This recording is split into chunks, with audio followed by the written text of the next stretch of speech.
नमस्कार दोस्तों। अ, हमारी कोशिश ये रहती है कि ऑटो इंडस्ट्री में कुछ भी हो रहा हो ना, वो हम आपके मुतल्लिक आपके सामने सबसे पहले लेकर आएँ, सबसे आसान अंदाज में लेकर आएँ, आपकी भाषा में लेकर आएँ और जो भी बारीकी है ना, वो सीधा मैनेजमेंट से आप तक पहुँचाएँ और ऐसी ही कोशिश में आज बेहद ख़ास है क्योंकि आज हमारे मेहमान बहुत ही ज़्यादा ख़ास हैं और इनसे मुलाकात हमारी शायद सबसे कम होती है। ये तो एक कंप्लेन है जो कि हमारे दर्शकों को भी आती रहती है शैलेश सर, लेकिन मुबारकबाद। Shailesh Chandra, MD PV and EV business Tata Motors. Yes, it's a special day for us sir. बहुत बहुत शुक्रिया हमारे लिए और हमारे दर्शकों के लिए समय निकालने के लिए। सबसे पहले तो मुबारकबाद सर, क्योंकि ये जो साल था ये बेहद ही अच्छा रहा और जिस तरीके से कंज्यूमर्स ने टाटा मोटर्स की गाड़ियों को पसंद किया है और आखिरी की 3 जो गाड़ियाँ लॉन्च हुई थी उनको तो हाथों हाथ लिया है। और शायद अकेले मैन्युफैक्चरिंग जो कि प्रोडक्शन के मामले में भी बाकियों की चुनौती को उठा सके, क्योंकि बहुत ज़्यादा वेटिंग पीरियड भी है, कंज्यूमर का ख्याल रखा गया है जिसमें शायद बाकी मैन्युफैक्चरर्स थोड़ा सा पीछे रह गए थे। इसके लिए बहुत बहुत मुबारकबाद धन्यवाद। टाटा मोटर्स और आपकी पूरी टीम को। ये भी एक खास मौका है सर। कहने को ना एक लॉन्च है, लेकिन इस लॉन्च के पीछे मैं कहूँगा एक बहुत ही बड़ा इनोवेशन भी है। छोटी सी चीज़ लेकिन शायद कंज्यूमर्स के लिए बहुत बड़ी, क्योंकि ऐसा हमें लगा था जब हम ऑटो एक्सपो के दौरान हमने इस ट्विन सिलेंडर टेक्नोलॉजी को समझने की कोशिश करी थी और एक छोटी सी चीज़ जो हमें एकदम उस वक्त चौंका के गई थी, क्योंकि हम सीएनजी की बात करते हैं, बूट खोल के देखते हैं तो पूरा भरा हुआ दिखता है और तब हम स्पेस और कंफर्ट के अलग लिहाज में चले जाते हैं। यहाँ पर आपने कुछ नया किया, कुछ अनोखा किया, शायद कंज्यूमर के बारे में एक बार फिर सोचा। क्या आप इसे हमें और तफसील से बता सकते हैं और दर्शकों को अगर ये समझ में आ सके कि इसके पीछे क्या वजह थी और क्या टेक्नोलॉजी है इसका इस्तेमाल किया गया? नहीं, सबसे पहले तो देखिए, हम लोगों ने देखा पिछले 3-4 वर्षों में लोकप्रियता सीएनजी कारों की काफ़ी बढ़ रही थी और इसके पीछे कारण एक ये है कि इसकी ऑपरेटिंग कॉस्ट कम होती है। लेकिन सबसे बड़ा ट्रांजिशन जो हम देख रहे थे वो आफ्टर मार्केट फिटमेंट से फैक्ट्री फिटेड व्हीकल्स जो आने लगी, उसमें कॉन्फिडेंस काफ़ी लोगों का बढ़ गया। राइट। और काफ़ी तेज़ी से सीएनजी स्टेशनों का भी विस्तार हो रहा था, तो पॉपुलैरिटी तो बढ़ रही थी और इसलिए टाटा मोटर्स ने भी सोचा कि हमें इसमें प्रवेश करना चाहिए इस सेगमेंट में, और ये इको फ्रेंडली टेक्नोलॉजी भी है। सो हर दिशा से जो हम इको फ्रेंडली सस्टेनेबिलिटी थीम को लेकर ड्राइव करना चाहते हैं उसमें ये बिल्कुल सही फिट बैठ रही थी हमारे इसमें। लेकिन हम लोगों ने ये ऑब्जर्व किया कि ये कारें जो हैं, चूँकि फैक्ट्री फिटेड भी हैं अब, लेकिन कॉम्प्रोमाइज़ेस बहुत करना पड़ता है। ये कार समझौता वाला एक कार है, बिल्कुल। बहुत समझौता एक ग्राहक को करना पड़ता था, परफॉर्मेंस रिलेटेड, फीचर रिलेटेड, और बूट स्पेस तो पूरा ही चला जाता था। करेक्ट। तो हम लोगों ने सोचा कि अगर इस सेगमेंट में हमें जाना है तो टाटा मोटर्स ग्राहक के दृष्टिकोण से देखकर इसकी सारी कॉम्प्रोमाइजेस को हटाएगी। तो 2022 में हम लोग पहली बार प्रवेश किए टियागो और टिगोर के साथ। उस समय हम लोगों ने 2 चीज़ों को अटैक किया, परफॉर्मेंस को और फीचर्स को। हाई एंड फीचर्स देना चालू किया, परफॉर्मेंस जिसमें पेट्रोल और सीएनजी में कोई डिफरेंस नहीं होनी चाहिए परफॉर्मेंस में, तो उस पर फोकस किया। हम लोग जैसे जैसे इलेक्ट्रिक व्हीकल डेवलप कर रहे थे, तो आपको पहले जब आपसे मेरी बात हुई थी तो generation 1, generation 2 electric vehicles, generation 3 electric vehicles के बारे में बात कर रहे थे। तो जब हम लोग जनरेशन 2 इलेक्ट्रिक व्हीकल डेवलप कर रहे थे, जिसमें जो हमारी करंट प्लेटफॉर्म्स थी उसको हम लोग पूरे फ्लोर को मॉडिफाई कर रहे थे ताकि ज़्यादा बैटरी पैक दे पाएँ उसमें, तो उसमें ये भी हम लोगों ने बोला कि इसको थोड़ा सा हॉलिस्टिकली देखा जाए कि जितनी पावर ट्रेनें हम लाना चाह रहे हैं उसमें एक बार मैं इसको कैसे मॉडिफाई करूं कि सभी पावर ट्रेन में नो कॉम्प्रोमाइज़ व्हीकल में दे पाऊँ। उसी समय ये सीएनजी टेक्नोलॉजी के बारे में डिस्कशन हुआ कि मैं इतना बड़ा सिलेंडर क्यों देता हूँ, ये फ्लोर पे मैं छोटे छोटे सिलेंडर दे पाऊँ। तो डिस्कशन वहाँ से चालू हुआ। फिर हम लोगों ने बोला कि इसमें ट्विन सिलेंडर टेक्नोलॉजी लाई जाए, और उस तरह से हम लोगों ने ट्विन सिलेंडर टेक्नोलॉजी ला कर सारी कॉम्प्रोमाइज़ेज़ या समझौता जो ग्राहक को करना पड़ता था उसको हम लोगों ने अल्ट्रॉस से पहले दूर कर दिया, और आगे आने वाली व्हीकल्स में भी हम लोग की कोशिश यही रहेगी कि ये टेक्नोलॉजी जो है वो सब में आना चालू हो जाए। ये तो शायद इस वक्त जो दर्शक सुन रहे हैं उनके लिए बहुत एक अच्छी खबर है। अगर आप अपनी नई परचेज का सोच रहे हैं, it's not going to stop from Alto CNG, right. ये एक शुरुआत है। तो इसका मतलब ये हैचबैक और सेडान से होते हुए एसयूवीज तक भी पहुंच सकती हैं। जिस सेगमेंट में हम लोग प्रवेश करेंगे सीएनजी में, उसमें हम लोग की कोशिश रहेगी कि ये तकनीक ले आए हम लोग। और 2 में तो हम लोग दिखा चुके हैं ऑटो जी, एक्सपो में जी। इसमें, और पंच को जब भी हम लोग लॉन्च करेंगे उसमें भी ये तकनीक आएगी। और फिर जैसे जैसे हम लोग और विस्तार करेंगे सीएनजी मॉडल्स की, उसमें हम लोग इसको लाने की कोशिश करेंगे। सर ये जो मॉडल का विस्तार होगा और जो पंच की अभी आपने बात करी, क्योंकि क्या कोई टाइमलाइन आप देख सकते हैं? सबका अपना अपना डेवलपमेंट टाइमलाइन है। एक सही समय पर उसको लॉन्च करते हैं देख कर कि बाकी क्या लॉन्चेस होने वाली हैं इसके अलावा, क्योंकि हम लोग इलेक्ट्रिक की भी लॉन्च करने वाले हैं। कारें, पंच नहीं मैं बोल रहा हूँ, बाकी इलेक्ट्रिक कारें भी लॉन्च होंगी। कुछ आइस सेगमेंट, पेट्रोल और ये सब में भी कुछ हैं। तो सभी को देखकर हम लोग लॉन्च डेट्स फिक्स करते हैं जी। तो उसके हिसाब से जब भी हम लोग डिसाइड करेंगे इसके बारे में हम लोग उस समय बात करेंगे। टाटा मोटर्स को बारे में एक बात मैं आपसे शेयर कर सकता हूँ, क्योंकि पर्सनली खुद फॉलो करता हूँ। टाटा मोटर्स की कोशिश हमेशा से ये रहती है कि कंज्यूमर के बहुत पास रहे, और शायद यही इन पिछले कुछ सालों में जो सबसे बड़ा बदलाव देखा गया, क्योंकि कंज्यूमर को आप समझ सकते हैं। सर जो रिसेंट जो आपने रिसर्च की है, जो कंज्यूमर से जो आपको फीडबैक मिल रहा है फ्यूल्स को लेकर, किस तरह का बिहेवियरल पैटर्न है जो कि उनमें देखने को मिल रहा है? पेट्रोल और डीजल को लेकर उनकी अनिश्चितता जो है वो कैसी है? ईवी को लेकर क्या वो ज़्यादा आश्वस्त लग रहे हैं? क्योंकि आपने एक शुरुआत कर दी, पहले मेरे पड़ोस में बात नहीं होती थी इलेक्ट्रिक की, लोगों को डर लगता था, और वो डर मिट गया है। Now they can think not just second car, even first car as an electric car. ये एक बहुत बड़ा बदलाव है जो कि आपने as a top manufacturer, Indian manufacturer आपने करके दिखाया। तो अभी किस तरह का फीडबैक है सर जो आपको, क्या वो जो कंज्यूमर था जो आपका 2 साल पहले था, वो कंज्यूमर अब आपको बदलता हुआ नजर आ रहा है? उसकी आकांक्षाएं तो बढ़ती रहती हैं, बट क्या वो बदलाव जो कि एक ज़रूरी है देश के बढ़ने के लिए भी, क्या वो बदलाव दिख रहा है? बिल्कुल। अगर मैं इलेक्ट्रिक ले लूँ, क्योंकि वो एक नई तकनीक है, उसमें आपको एक जर्नी कवर करना पड़ता है। तो शुरू में जब भी कोई नई तकनीक आती है तो उसमें जो हम बोलते हैं अर्ली अडॉप्टर्स होते हैं। अर्ली अडॉप्टर्स जो हैं बहुत हाई कन्विक्शन वाले लोग होते हैं। ये लोग एनवायरमेंटली फ्रेंडली होते हैं, वो एक एक्टिविस्ट की तरह होते हैं कि अगर कोई भी तकनीक आए जो इस मुद्दे पर निशाना, अगर क्लाइमेट इशू पर या एनवायरमेंट इशू पर है, तो वो लोग उस तकनीक को कितनी भी अर्ली स्टेज में हो, कितनी भी तकलीफ हो, वो लोग अडॉप्ट करते हैं। Set an example. उन ग्राहकों को हैंड होल्ड करने के लिए हम लोगों ने जो इलेक्ट्रिक व्हीकल लाई, उनके साथ रहकर काफ़ी काम किया हम लोगों ने। जैसे कुछ भी प्रॉब्लम आती थी उनसे डिस्कस करते थे, उसको रिजॉल्व करते थे। तो एक जर्नी के साथ गए। चार्जिंग इंफ्रा की उपलब्धि नहीं थी तो हम लोगों ने टाटा पावर के साथ अपने आप को कोलैबोरेट करके उसमें होम चार्जिंग सोल्यूशन भी दिया, पब्लिक चार्जिंग। तो दूसरी बात है, पहले होम चार्जिंग आपको देना बहुत ज़रूरी था, क्योंकि 95% केसेस में लोग होम में ही चार्ज करते हैं। तो ये सब करने के बाद अर्ली अडॉप्टर्स में कॉन्फिडेंस काफ़ी बढ़ गया।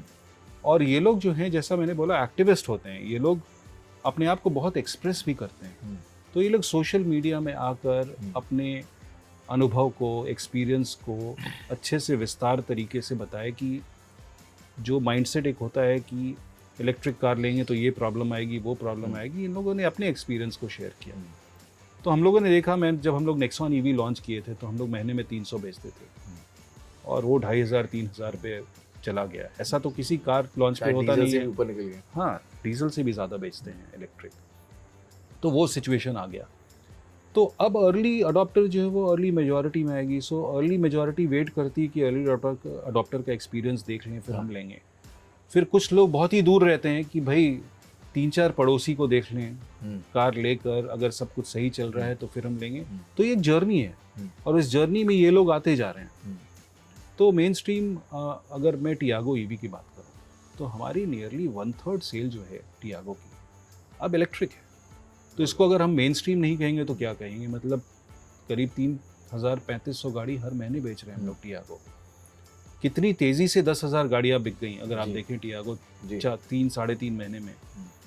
वही नेक्सॉन को करने में हमें कितना टाइम लगा था। तो ये रुझान काफ़ी चेंज हो रहा है। ये एक तरह से जवाब भी है सर कई प्लेयर्स के लिए भी, जिनको ये शायद यकीन नहीं था कि 10 लाख से नीचे भी गाड़ी आ सकती है इलेक्ट्रिक में, और इसके अलावा लोग उसको लेंगे क्योंकि सबको इंफ्रास्ट्रक्चर को लेकर कई सारी परेशानियां थी जिसको आपने जी। शायद बिल्कुल क्लियर कर दिया है। बट अब एक्सपेंशन को लेकर, बिकॉज आपका पोर्टफोलियो भी एक्सपैंड होगा और साथ ही साथ आपके नेटवर्क भी एक्सपैंड होंगे, तो वहाँ पर किस तरीके की स्ट्रैटेजी है सर जो इलेक्ट्रिक में देखने को मिलेगी? प्रोडक्ट के बारे में या चार्जिंग इंफ्रा, दोनों के both, बारे में? दोनों के बारे में। चार्जिंग इंफ्रा में देखिए, एक चीज़ हम लोगों ने देखा है कि सबसे पहले तो हम लोग होम चार्जिंग जब दे रहे थे तो एक एक इंडिविजुअल जिनके पास डेडिकेटेड पार्किंग थी उनको एक एक चार्जर दे रहे थे जी। बट हमने ये देखा कि कई ग्राहक हैं जिनके पास डेडिकेटेड चार्जिंग नहीं है, मतलब डेडिकेटेड स्पेस नहीं है कार पार्क करने के लिए, तो वो लोग कैसे इलेक्ट्रिक कार खरीद पाएंगे? तो हम लोगों ने टाटा पावर के साथ मिलकर अब कम्युनिटी चार्जिंग पे फोकस किया है। Right. मतलब एक रेसिडेंशियल कॉम्प्लेक्स में हम लोग 4-5 चार्जर लगाएंगे जिससे कॉमन 20-25 लोग चार्ज कर पाएँ। तो वो करीब करीब 1000 ऐसे चार्जर हम लोग 75 सोसाइटी में लगा दिए हैं। 5 सिटीज़ पर पहले फोकस कर रहे हैं, सुपर। तो इसका विस्तार करना चालू करेंगे। पब्लिक चार्जिंग में ऑलरेडी 4-5 हज़ार से ज़्यादा चार्जर्स टाटा पावर ने लगा दिया है, बट उससे अच्छी बात ज़्यादा ये है कि BPCL जैसी पेट्रोल कंपनीज भी जो हैं अब अपने स्टेशन पे बड़ी तेज़ी से चार्जिंग इंफ्रा लगा रहे हैं।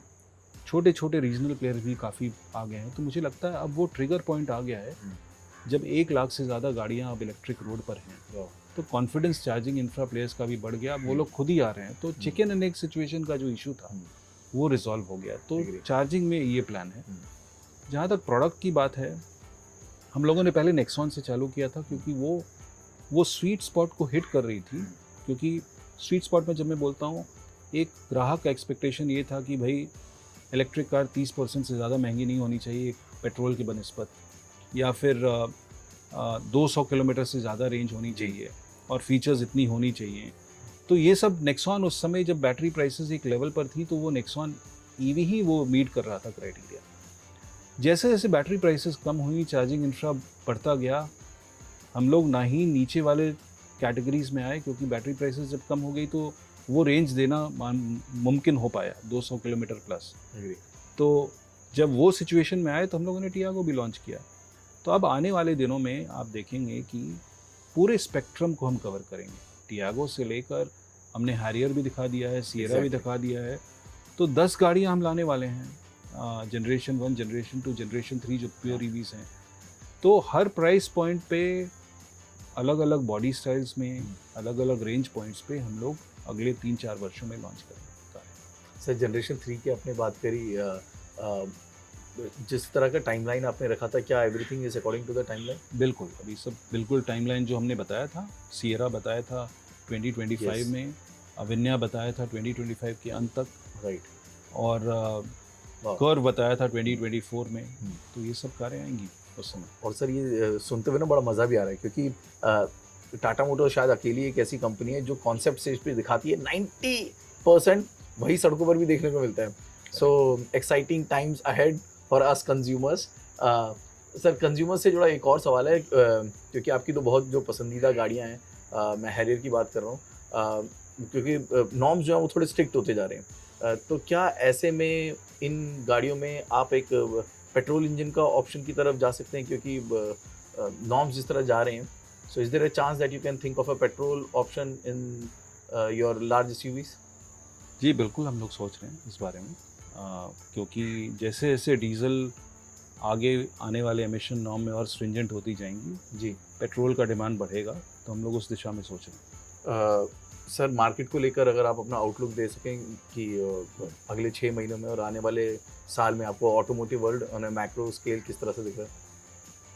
देखिए, अगर आप देखें तो कोविड के जो 2 साल थे जी, उसमें मार्केट जो है वो काफ़ी नीचे डिप कर गया था 2019 के पीक के बाद। FY20 में 3.4 मिलियन जो कार मार्केट FY19 में वो ड्रॉप हो गए 2.7 मिलियन हो गई थी, राइट। फिर कोविड के कारण, सेमीकंडक्टर क्राइसिस के कारण फिर 2.7 पर ही थी, फिर 3 मिलियन पर पहुंची। उसके बाद 27% जंप हुआ लास्ट फाइनेंशियल ईयर में।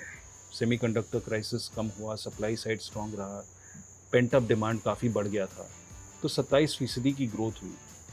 तो ये काफ़ी प्रेडिक्टेबल है कि ये साल जो है उतनी तेज़ ग्रोथ नहीं होगी। सिंगल डिजिट 5 to 7% में हम लोग ग्रोथ एक्सपेक्ट कर रहे हैं, लेकिन 4 मिलियन मार्केट जो है वो काफ़ी बड़ा मार्केट है। 2-3 वर्ष पहले हम लोग इसको सिर्फ 3 मिलियन Exactly. मार्केट पर थे, तो काफ़ी अच्छा डिमांड लेवल रहेगा मुझे लगता है, बट ग्रोथ जो है वो थोड़ी कम हो जाएगी सर सिंगल डिजिट में। एक आखिरी सवाल वो आपके इसी सवाल से मिला क्योंकि आपने सेमीकंडक्टर की बात करी और हम ईवीज की भी डिस्कस कर रहे हैं, तो बैटरी भी एक ऐसा मुद्दा और लिथियम की कुछ बहुत बड़ी हमें खाने हैं जो कि इंडिया में मिली हैं। So is there a possibility कि टाटा मोटर्स उस क्षेत्र में are you in talks with the government for any sort of energy supplier and take those resources जो कि अभी आए हैं जो वो मिले हैं? रिसोर्स के बारे में तो पहले और क्लैरिटी आनी चाहिए, बट Right. अभी हम लोग की सोच ज़रूर है कि सेल मैन्युफैक्चरिंग में हम जाएं। अब वो सेल मैन्युफैक्चरिंग कंपनी जो है वो टाटा मोटर्स की नहीं रहेगी, वो टाटा सन्स की तरफ से इन्वेस्टमेंट वाली कंपनी होगी। राइट तो वो लोग फिर अपना सोचेंगे फ्यूचर की बैकवर्ड इंटीग्रेट कितना करना है जी। और वो रिसोर्स को कैसे टैप करना है, तो वो आने वाले दिनों में हम पता कर पाएंगे।